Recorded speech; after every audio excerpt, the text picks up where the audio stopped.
kulan maanta ay magaalada Baydhabo ku yeesheen saraakiisha ammaanka gobolka Baay ayaa waxa ay kaga soo horjeesteen xubno dhowaan loo doortay in ay noqdaan mas'uuliyiinta gobolka Baay iyo kan degmada Baydhabo kuwaasoo lagu caleema saaray xarunta ADC ee magaalada Baydhabo.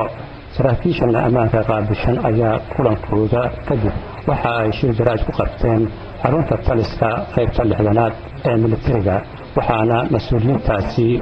ka mid ahaa taliyaha qaybta 6aad Jenaraal Ibrahim Jirow, taliyaha qaybta booliiska gobolka Baay Mahad Cabdiraxmaan, taliyaha nabad sugidda gobolka Baay Cabdiqaadir Maxamed Cabdi iyo gudoomiyaha degmada Baydhabo Xasan Macalin Biikole. saraakiishan ayaa digniin u jeediyey qaar ka mid ah odayaasha dhaqanka waxaana hadaladoodu ay u dhacayeen sida tan. waxaan taagana nabadoonanahay oday dhaqan baana waxaan dhisayaa anaa dawlad dhisay si baan dhisaa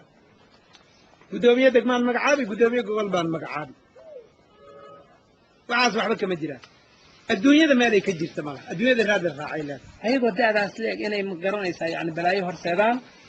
laba gudoomiye Baydhabo aan u sameynay hal isku dhacahaan laba gudoomiye gobol aan u sameynay hal isku dhacahaan oo beelihii raydka dhexdooda la isku diro arrinta ayda odayaashana anaga kama filay taas horta waa kow iyaga horta fartiin u diraya inay iska joojiyaan waxaas annaga intaan soo arnay dawlad waxaa xukumi jiray malaaqida gudoomiyaha degmada Baydhabo oo weliba markaas ahayd islaan la yiraahdo Faadamo Abo la xukumi jirtay haddana in ay diidaan gudoomiye gobolka bedelnay maamulkii qarnay diidin ay leeyihiin annaga taas ma qaadanay warbarasab gobol iyo DC odayaal soo dhisay annaga weligay ma naaray dawlad ayaa shaqo kule dawlad ayaa dhisay odayaashan beenta isu sheegay oo raba ummadan in ay lugooyaan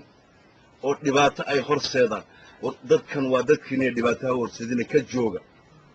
war ka joogaan idin leenahay dhibaatada aad u horseedaysaan ummadan ka daaya dagaal waa laga soo daalay dagaal looma baahna abaabulkan dagaal aad ku jirtaan joojiya haddaad joojin weydaan tallaabo sharci ah oo ciidan idinka qaadan tallaabo military aan qaadayna cid dambe oo lagala gabanaya maanta waa dhamaaday sheekadaas halla joojiya dhibka aad wada haddaad dib dambe idinku arrin idinku abuuray kulligiin xabsi idinku gurayna maxkamadan laydin saaraya oday dhaqameedna saas kusii ahaan maysa walaadalo oday dhaqameed shaqada leed raadsi waa taqaanaay maxaa ku soo gelay shaqa dawladeed dhibaatada aad wadaan joojiya waa wax idinka idin roon haddaad joojin weydaan wallaahi tallaabaan qaadayna idaacadaha qaarkood oo Baydhabo ka jira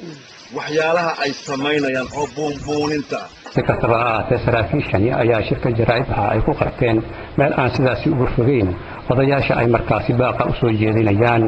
Ashar Maxamed Nuur Mandela, Royal TV, Baydhabo.